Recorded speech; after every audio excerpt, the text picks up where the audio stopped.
My name is Ron Basler, and I'm a pastor at Messiah Lutheran Church in Yorba Linda, California, and I welcome you to Bible as Second Language, Session 9. This session is entitled The Death and Resurrection of Jesus. In our last session, we looked at the life and ministry of Jesus as seen in the stories of the four gospel writers. I reminded you that all of these gospels, or good news stories, were written some years after the events they narrate. They were written by people convinced that this Jesus was the fulfillment of the promises God had made to the old people in the Old Testament. In fact, they believed that Jesus was Emmanuel, a Hebrew term meaning God with us. Jesus was the human face of God. Now, how did they come to believe this? It wasn't because Jesus taught with great authority, although he surely did that. It wasn't because Jesus healed many people, though he did that too. It wasn't even because Jesus fed huge crowds with a few loaves and fishes or calmed raging storms. All of these were powerful actions, but they were not the key to their faith or to the faith at the heart of the Christian church.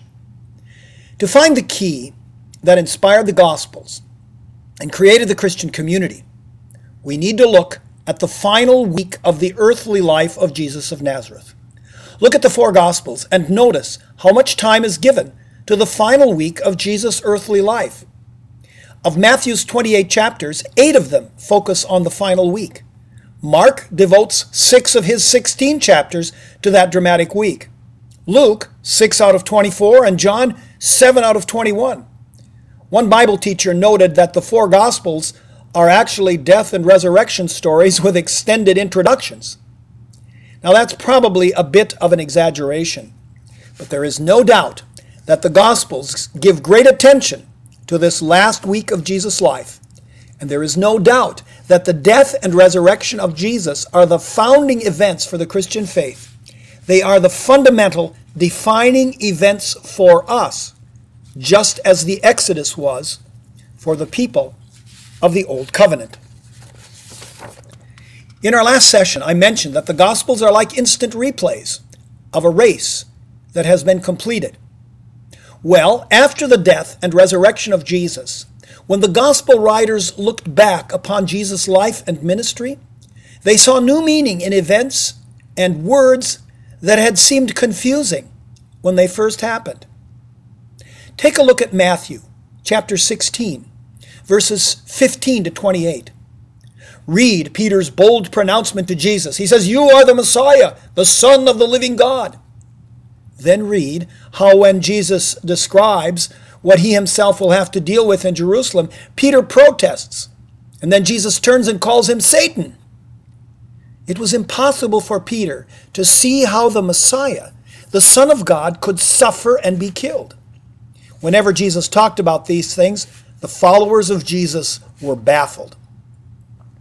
In Mark's Gospel especially, we see the disciples' confusion regarding the trajectory of Jesus' ministry.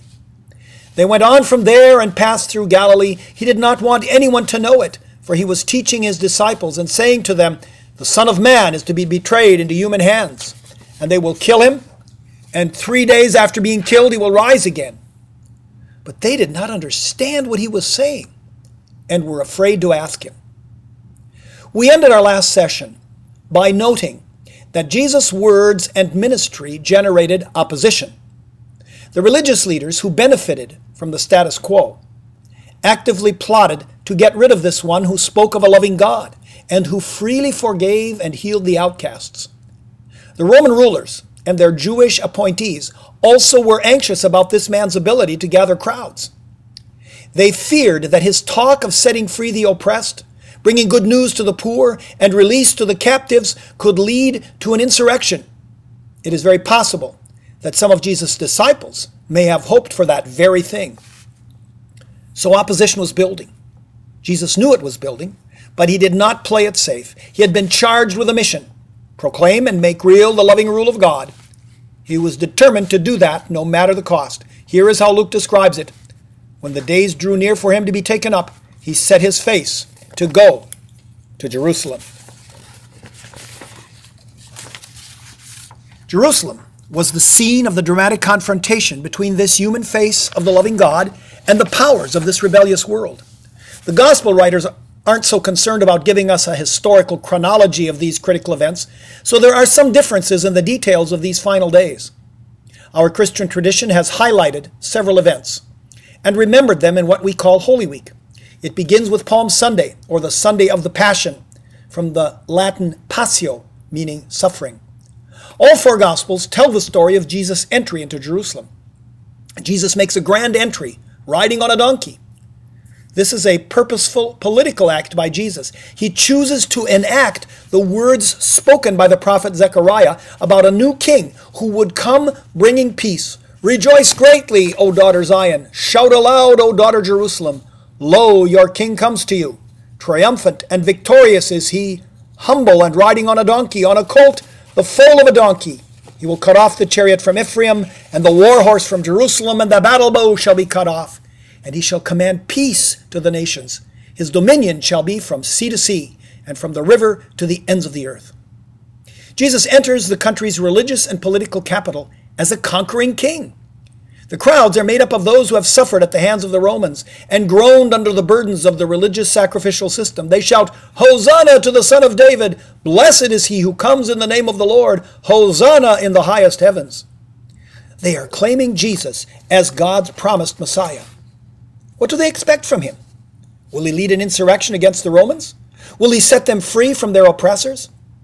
The Bible doesn't report their hopes directly, but it does tell us that some of the leaders thought of this event. The Pharisees, one of the leading Jewish groups, said to Jesus as the crowd shouted its adoration, Teacher, order your disciples to stop. He answered, I tell you, if these were silent, the stones would shout out. In John's Gospel, these leaders declare their frustration. You see, you can do nothing. Look, the world has gone after him. So when Jesus enters the city, the expectations of the masses have been raised to a fever pitch. What is more, we are told that the Passover is coming. If you remember from session 4, the Passover was the great celebration of God's liberation of the people from slavery in Egypt. The spirit of freedom is in the air, and many pilgrims came to Jerusalem for the festival. You can bet that the occupying Roman military forces are on alert. But though Jesus enters the city as the promised king, he makes no move to challenge these pagan forces. According to the Synoptic Gospel, he instead heads directly for the temple, strides in, and begins to throw over the tables of the money changers and drive out those who are buying and selling animals for sacrifice. You can imagine the ruckus, coins clattering, animals squawking and bellowing, men shouting. Here Jesus attacks the entire religious system of sacrifice. He denounces those who forced the poor people to exchange so-called pagan Roman coins for temple coins so they could buy the sacrificial animals they needed to get right with God. Now the opposition crystallizes. And we read in Mark, and when the chief priests and the scribes heard it, they kept looking for a way to kill him, for they were afraid of him, because the whole crowd was spellbound by his teachings. The leaders decide that they need to get rid of this guy, but they can't do it openly without causing a riot. They need to act undercover and act quickly. Enter one of Jesus' disciples, Judas Iscariot. He offers to show them where Jesus is at night, away from the crowds and easy to grab.